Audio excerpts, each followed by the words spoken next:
Bismillahirrahmanirrahim. Assalamualaikum warahmatullahi wabarakatuh. Teman-teman, jumpa lagi di channel kami yang akan selalu setia berbagi informasi seputar pertanian. Oke teman-teman, sebelum saya mulai, jangan lupa dukung dan support channel ini ya. Mudah-mudahan channel kami ini bisa maju dan berkembang, bisa selalu berbagi pengalaman di seputar pertanian ya teman-teman, dengan cara menekan tombol subscribe-nya ya teman-teman. Terima kasih yang sudah menekan tombol subscribe.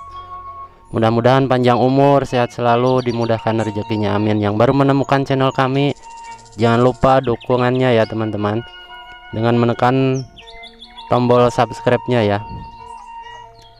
Oke teman-teman, dalam video kali ini saya akan berbagi cara membuat biopori organik ya teman-teman, yang bahan dari bambu seperti ini. Manfaat biopori organik ini banyak sekali teman-teman ya.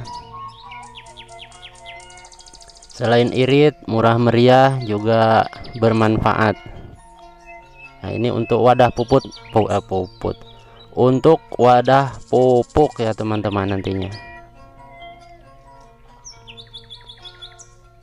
Oke, kita buat seperti ini teman-teman. Nah, ini yang kita lubangin sedikit ini nantinya untuk penyiraman, untuk tempat selang penyiraman ya teman-teman.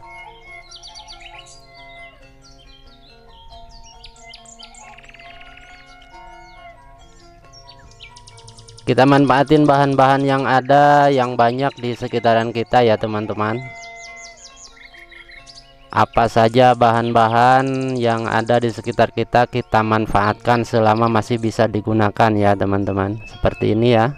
Nah, ini untuk penyiraman nantinya teman-teman.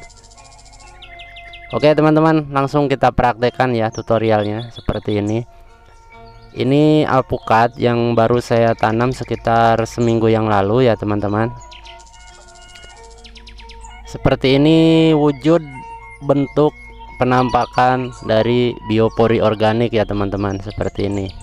Ini di samping-sampingnya harus dilubangin ya teman-teman, untuk penyerapan air, atau untuk nanti ketika kita siram airnya bisa meresap ke samping-samping, kemudian nantinya diserap oleh tanaman ya teman-teman. Jadi sebenarnya ada kekurangan, ada kelebihan mungkin ya teman-teman. Kalau saya lebih suka pakai biopori ini karena ketika kita siram di musim hujan, siram pakai pupuk, itu tidak hanyut ke bawah air, dan juga rumputnya tidak banyak ikut makan ya pupuk yang kita berikan ke tanaman. Mungkin kekurangannya dari biopori ini, pupuknya tidak merata ya, tapi tetap akar itu sama, akar itu bisa mencari ya teman-teman, bisa mencari di mana ada makanan, disitulah dia mencari. Jadi ini sampah-sampah seperti ini kita masukin ya, seperti daun pisang, kulit pisang sumber kalium, ada kulit telur juga sumber kalsiumnya teman-teman, ada bawang merah seperti ini ya, bawang merah mungkin dari untuk sumber zat pengatur tumbuhannya kan teman-teman, kita masukin seperti ini. Dan kemudian nantinya bisa kita siram. Kemudian ada bekas makan, ada bekas tulang-tulang ikan seperti ini. Mungkin dari ikan kita bisa mengambil manfaatnya sebagai asam aminonya ya teman-teman, yang sangat bermanfaat untuk tanaman kita. Seperti ini ya teman-teman. Atau mau teman-teman disiram langsung pakai POC juga bisa.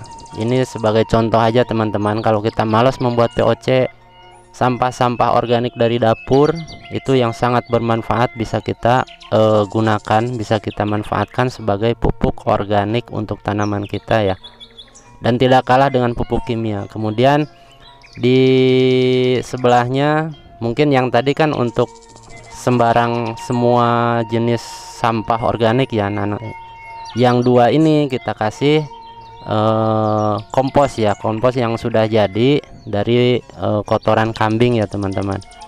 Mungkin dari kotoran kambing ada unsur haranya seperti NPK juga kan ada ya di unsur kotoran kambing ini teman-teman. Jadi pupuk yang kita berikan di 4 lubang ini sangat lengkap untuk kebutuhan tanaman kita ya teman-teman. Seperti ini. Kemudian kita siram teman-teman, pakai air biasa boleh, nyiramnya pakai air POC juga sangat bagus teman-teman ya. seperti ini.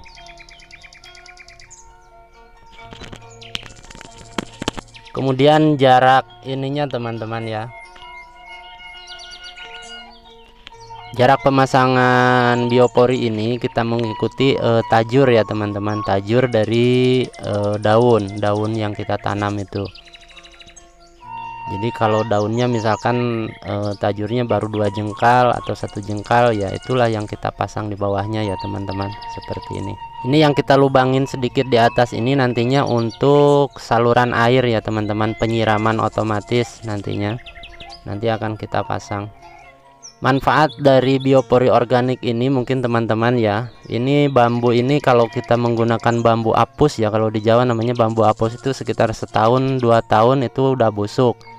Jadi tidak mengganggu di perakaran ya teman-teman. Beda dengan menggunakan pipa yang dari pipa pralon itu ya, pipa plastik itu kan nggak bisa busuk. Kadang menurut pengalaman saya pribadi itu akar itu bisa ngumpul di sekitaran biopori, kemudian ketika kita bioporinya pindah atau dicabut itu akarnya terputus dan sangat mengganggu ya teman-teman.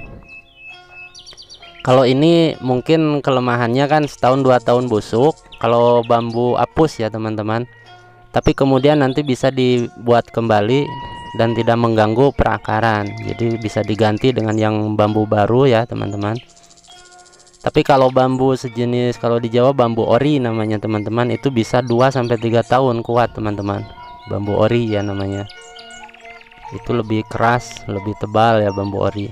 Biopori yang dari pipa juga bagus sebenarnya teman-teman, sama-sama bagusnya, cuma mungkin ada kekurangan ada kelebihannya ya.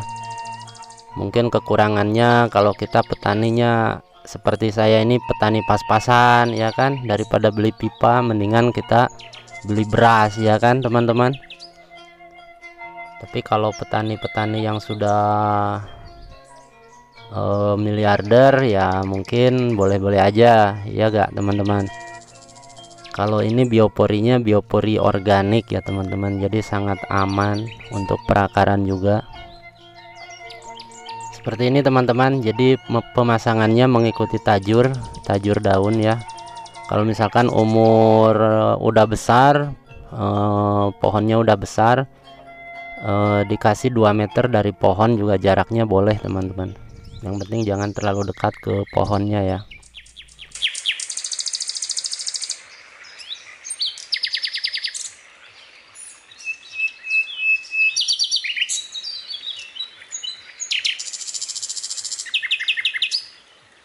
Oke teman-teman, manfaat sekali lagi, manfaat dari pemasangan biopori atau dari biopori organik ini, mungkin ketika kita kasih pemupukan ketika kita musim hujan ya, ketika musim hujan tidak hanyut terbawa air ketika kita siram, atau ketika kita tabur sama ya, tidak termakan oleh rumput liar dan tidak terbawa air ketika musim hujan ya teman-teman. Itu kelebihan menggunakan biopori ya teman-teman.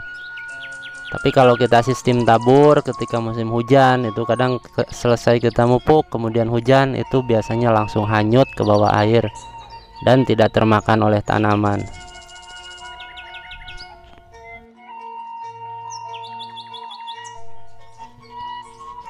Oke teman-teman, mudah-mudahan video-video kami ini bermanfaat untuk kita selalu berbagi di seputar pertanian. Itu aja yang bisa saya bagikan untuk teman-teman semua.